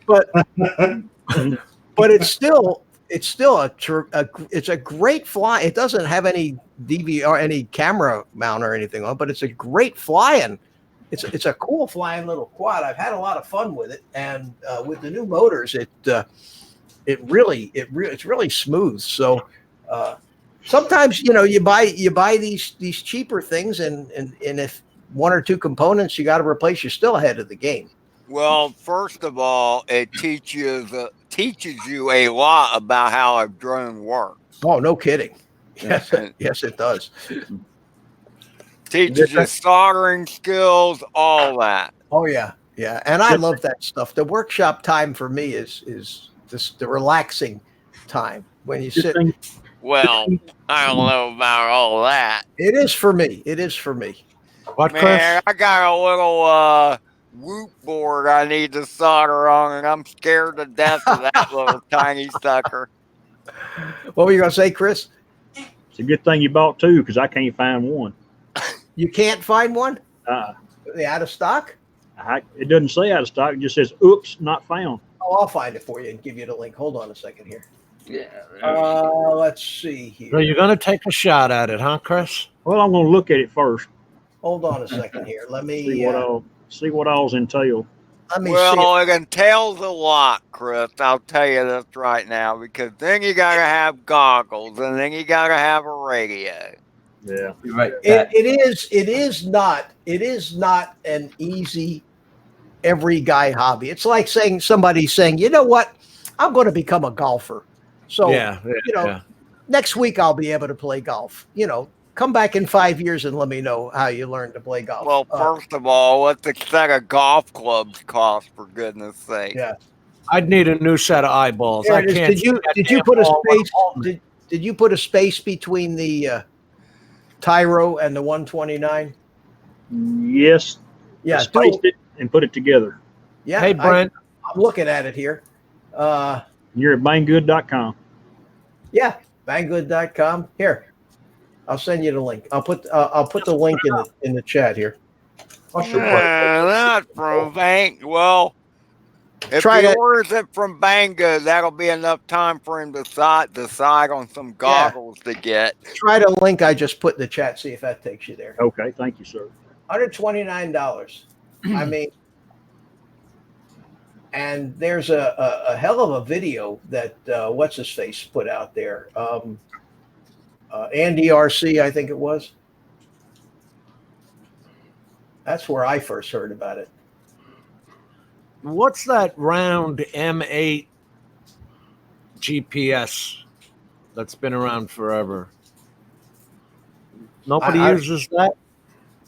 No, not for these. For these quads, they use these tiny little, like 3/4 inch. Yeah, I've seen yours, and I wondered why you. I guess it would be no help at all, right? No, the GPS is basically on these quads for one reason, and that's rescue GPS. That's so if you fly out of range and fail safe, instead of just crashing or falling out of the sky, it'll climb, turn around, and start heading back. But you better be prepared to start flying it again, or else it'll crash right into the takeoff point because it'll start descending. I'm Ken Heron. And I'm going to try the new FPV drone. Chris, did you find it? I did, Mitch. Thank you very much. Oh, okay. And you could probably find a 10% coupon somewhere. Yeah, I've saved it to my favorites, so I'll go look at it. Yeah, but it's quite a deal. Go. So, buff and buy. And buy. You know what, Art? I've never watched a Ken Heron video. Oh boy. His videos are well done. I can't say bad things about Ken. I've never watched that Mr. Steel character either. Oh, he's a blast to watch. Oh man, he's awesome. Yeah. The thing is, man, I don't want to be discouraged. You know what? I don't do that crap. Towers and stuff. Guys, I'm new at this. I'm not flying, diving buildings and flying under stairwells and construction sites. I'm flying around in big open fields and staying away from things that bite me till I get more and more comfortable. And there's no shame in that. Fly, Yeah, that's right. If you enjoy doing it, no matter what it is, if you just enjoy Marv, All I'm saying is, I have plenty of goals to reach from people that actually know me and watch my stuff. And they are who I aspire to be, because I mean, some of the people I watch are just awesome pilots. And no, there may not be a Mr. Steele or whatever, but they're pretty awesome pilots. And that's who I like to frequent, No, because no, I see what you're it's saying. If a I was starting family out, deal. I wouldn't. I would Like probably my go weekend with did. yours. Like my weekend did, for the first time I ever got to see that kind of flying, like Mr. Steel flies. That's how these guys fly. Yeah, they're right up there. Put it that way. You know, I mean, they're pretty much all in the races. It's your top 10 that I'm hanging out with. You know what I mean? So they're extremely good pilots, and obviously I'm going to learn a lot from them. You know what I mean? I'm just lucky that I've got a mate that's way up in the league. You know what I mean? And he's So an you like, you About like racing. intimidation. That one guy who was driving in and out of the train cars when the train was going. oh shit! I remember that. Who was that? Yeah, that was insane. Oh, I forgot who that was, but I know which one you're talking about, Jim. You remember that, Mitch? Which The guy one? was flying FPV inside a cargo train that was moving. He was going in and out of the cars underneath the train. I remember seeing somebody fly under a moving train. Oh man! But see, those guys, to them, crashing is not a big deal. That's a badge. Yeah, but They don't yeah. care. They don't care. Yeah, And but they haven't like been flying for 6 months either. You know, they've been flying for 2-3 years. So Yeah. when you put yourself in a 2-3 year category, you're going to be up there as well. You know what I mean? Hey, Mitch, I'm gonna bow out, buddy. oh, all right, Chris, go buy yourself a Tyro 120. That's not. I'll tell you what. See you, Chris. This is the one to start with right here, man. The little Tiny Hawk, Emax Tiny. Look, a bird that size, I'm not counting the Tiny Hawk because I've never had one. But yes, a bird that size, Mitch, is awesome to learn on. You Sure. can crash the crap out You of it. fly and it indoors. You just sit down on your easy chair and fly it from room to room until you stop banging into things, and That's it. you'll get used to how it feels to fly from a set of goggles. Correct. And they're great. And I've flown this outside in acro mode, and it flies just like a bigger drone. And you're using all one from one controller, right? Like Yeah, that QX. I have like on my Control controller them all? now like 12 different models programmed. Okay. You just pick the model, and then you don't have to change. You don't one radio. the important thing to remember, Chris, is that you don't crash your goggles unless you fall over if you're standing up. And you don't crash your radio unless you drop it. Right. You know, so those are things you buy and you don't usually break. You know, so it's an investment that you keep. Now, and once you get flying acro, you will break stuff, but it will be just the bird. Part of it.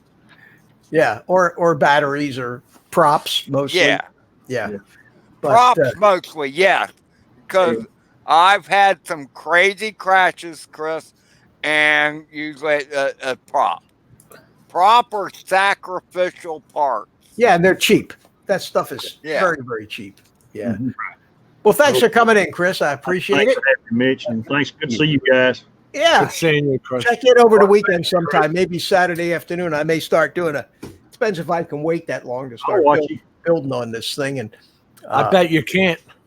I don't know. I still have this thing that I told you I'm going to want to take my Tyro 99 and give the guts a new home. See, now I would think that would need bigger motors. You're probably going to use a bigger battery pack, right? No, it's the I same. see you, Chris. See you, Chris. See you, Chris. It's the same size quad. Oh, really? It's exactly Okay. the same size, same wheelbase. Oh, looks bigger. Yeah, and it's different because it's actually a different. It's a narrower here than across the back, like the Armaton is. It's an X instead of a stretch. It's not a cross. It's yeah.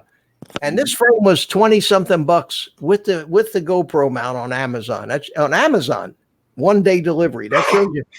That's the TBS frame. No, I don't even remember the name of it. I'll have to look it up. But That looks strong though. It's incredible. It's very strong, and it comes with the here. Let me make myself bigger.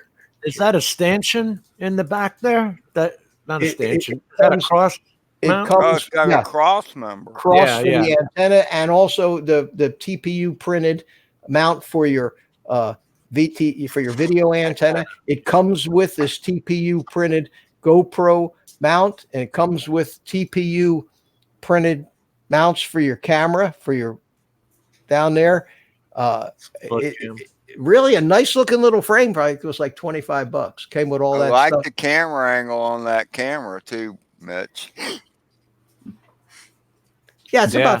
about 30 degrees. There you go. But I'll tell you what I found is if you want to do some cinematic stuff, which is what I was trying to do with my Marmot, I knocked that camera angle down to about 15 degrees. Yeah. And you fly a lot, and you just fly so much. You keep the horizon there, right? You're just not screaming around. You're flying slower, and it's much easier to be smooth, but you're not going to be ripping through office parks like that. If I have my camera angle too low, I end up flying backwards for some reason. I understand.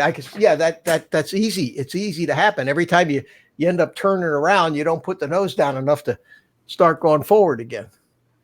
Oh, okay. But flying backwards is cool too. That's the new big thing. I know, but you're back into things. I don't Going get things the through things backwards fascination now. with it. Yeah. I could just the more you get into this stuff, I could just see myself doing it.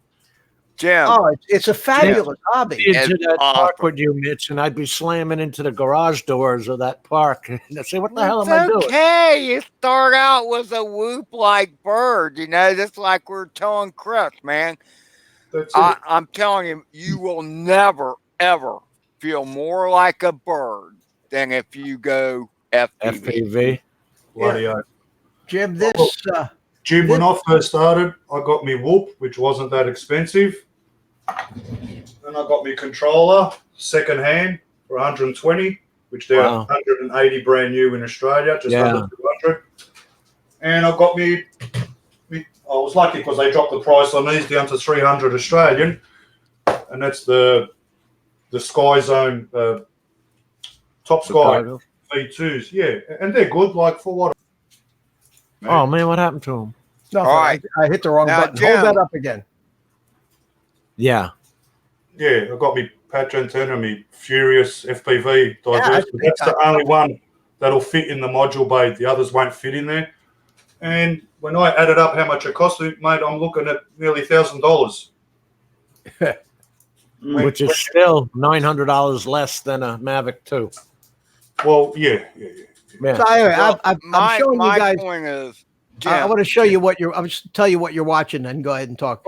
This is what a beginning. This is what it looks like to be a beginner in FPV, and just go out and fly around and not try to get close to shit and just not do anything fancy. Just get used to flying and do a little roll now and then or something. But that's how this is how a beginner flies. and bear in mind, Jim, now this footage, Mitch is saying like this is what a beginner sees, but just bear in mind that this is what you see.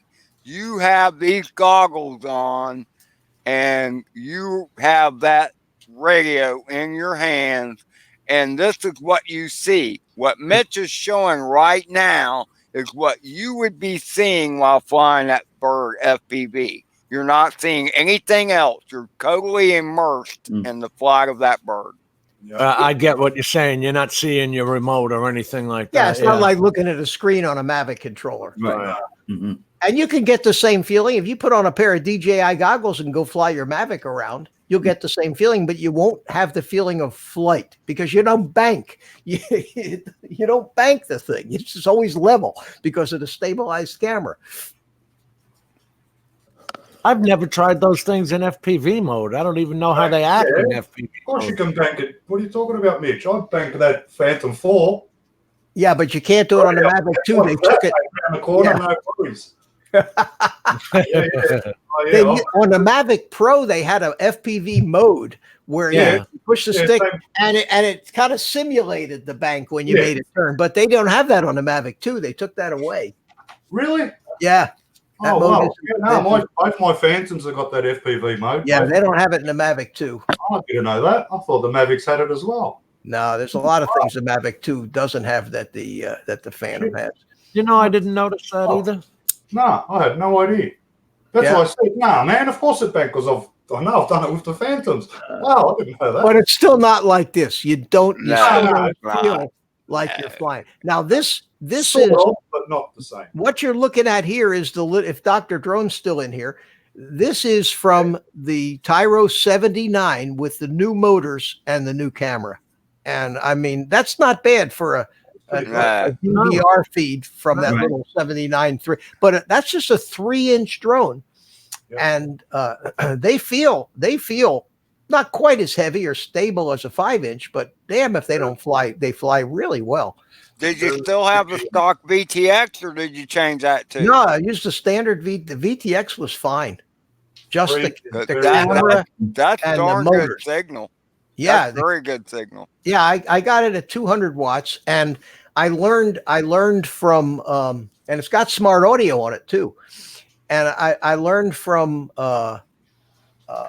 Austin Powers down there that how to set up Betaflight to automatically change your transmitter, your VTX power when you arm and disarm the quad. That's cool. Oh, so you It's can up, you can awesome. up it. So basically, what it is when the quad is disarmed, the VTX is in the lowest power mode, like 25 milliwatts. And then as soon as I arm the quad, it automatically changes the transmit power to whatever I want, That's cool. whatever setting I want. And then when I disarm the quad, it goes back to low power again. So Well, 'cause there Mitch? were people that were having problems with the VTX overheating on the Oh, yeah. Tyro, and they just go blank. well, So that's it cool. I haven't had that problem with any of them. The Eachine VTXs are good VTXs. I just got a couple of 800 milliwatt ones. They were for $11 a piece out of Banggood. Wow. $11, and it has a smart audio capable too.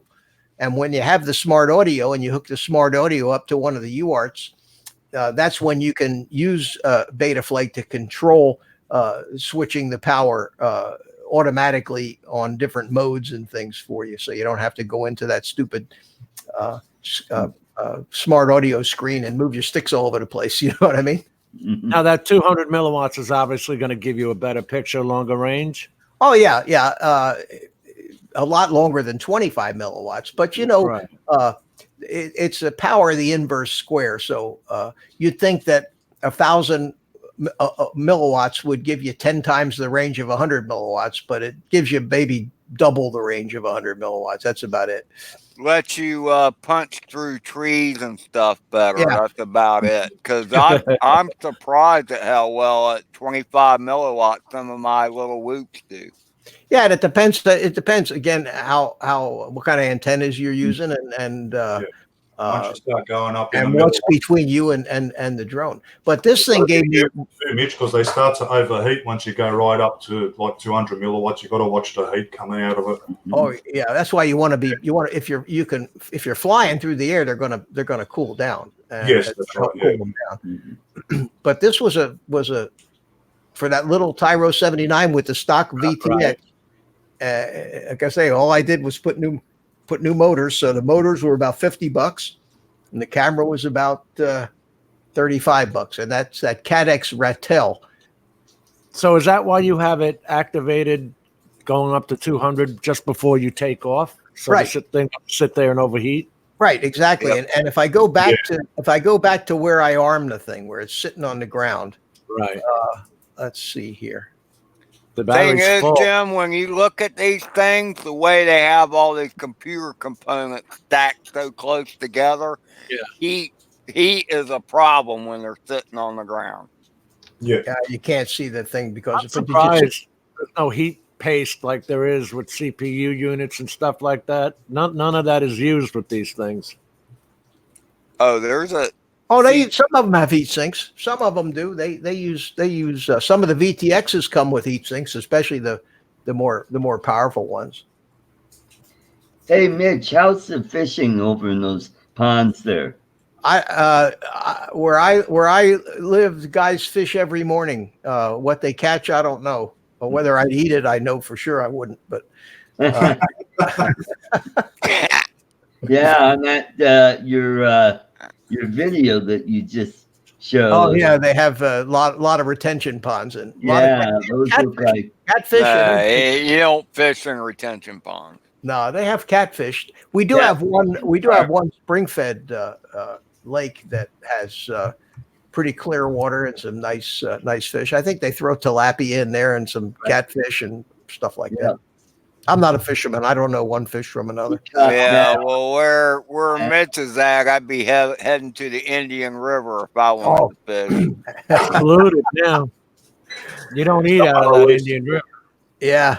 You got to go down to the inlets. Got to go down to the inlets. Nah, we got Lloyd here. Hey, Lloyd, how you doing? See your They name. dump 25 million gallons of raw sewage in the Indian River. We don't eat the fish out of the Indian River.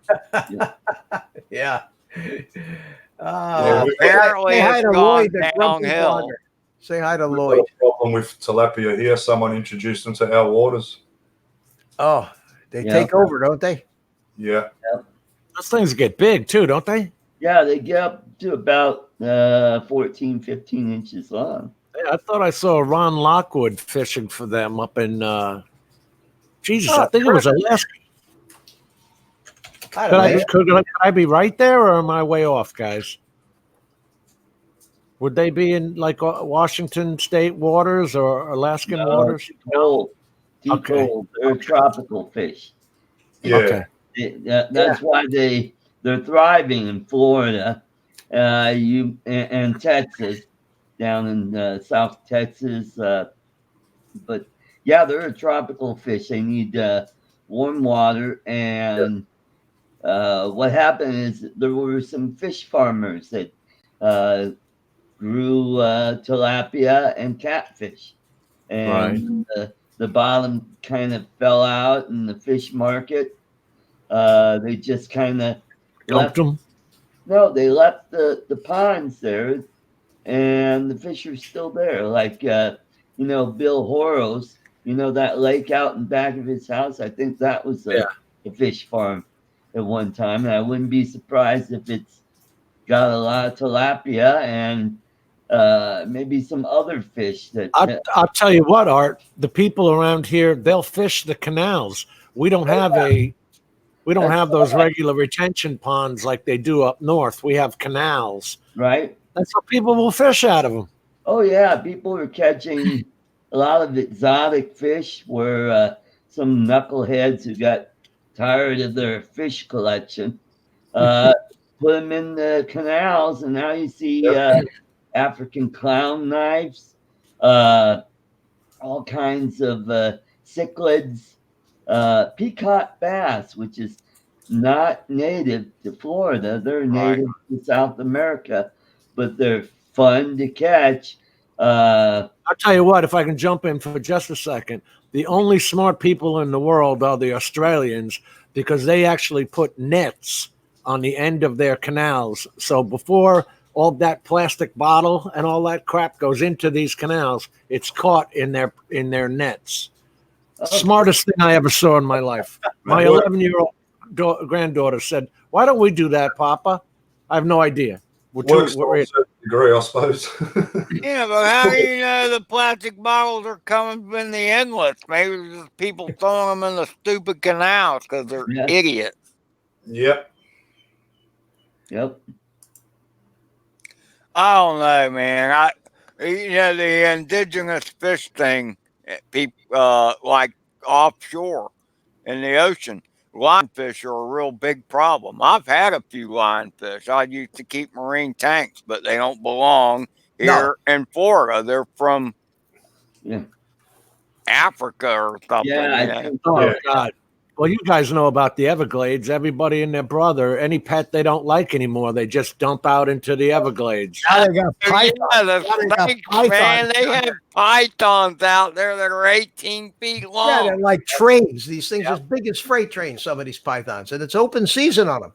It is open season. Yeah. They pay you money to bring them in. Yeah. Yes. Yes. And iguanas too. Now iguanas are all over Florida, and every time there's a cold freeze, iguanas are falling out of the trees. Yes, they are. And that's because The heck? these people come up from Latin America and bring these tropical things with them. And Yep. Decide they don't want to take care of them anymore.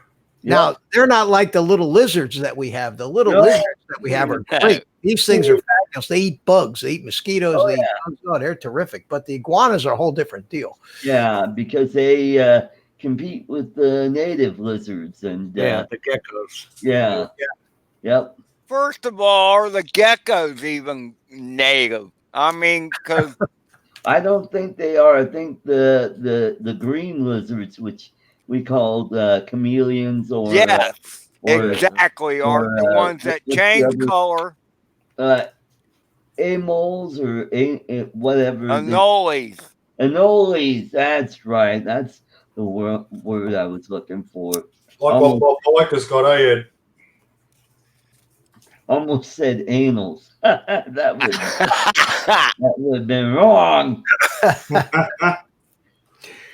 Well, listen, guys, I think we're going to start to wrap it up here. Oh, yeah, that's right. It's almost Being that we're the Ken Heron pre-show, time.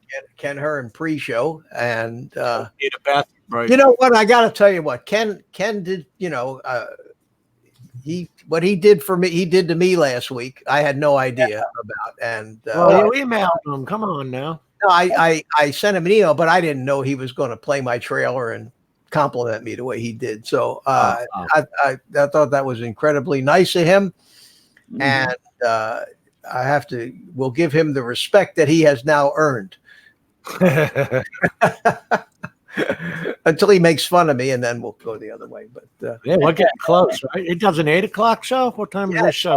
5 minutes to 8 now, and part of my ritual is I shut all this stuff down real quick. I grab a cigar, I go out on my back porch, turn on, watch Ken Hearn, and chat very little because I got to do it on my cell phone. So I'll tell you what, keep an eye out if you guys want to watch for another live build, and I'd love to have any of you or all of you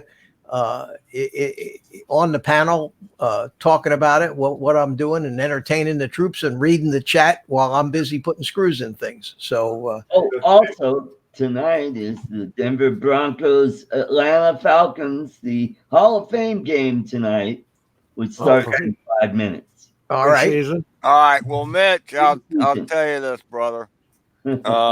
Now I forgot what I was going to say. You're probably gonna compliment me or something. So I was going to say it was a pleasure to be on the panel, and thanks for the invite. Oh, anytime, man. Love having you, and we'll do it again. Okay. Sounds like a plan. Art, always good to see you. Thank you for coming, and Jim and Mars, always a pleasure. Always a pleasure to see you too. So with that, I want to see if I still have some music here. Hey, we got music. Okay. And what we're going to do is we're going to say goodbye to everybody as they shuffle on out. And see you guys later.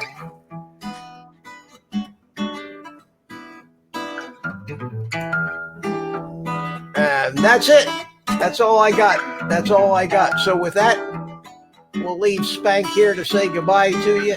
And I will see you soon on a new live build. So take the rest of the day off, go play with your drones, and we'll see you the next time.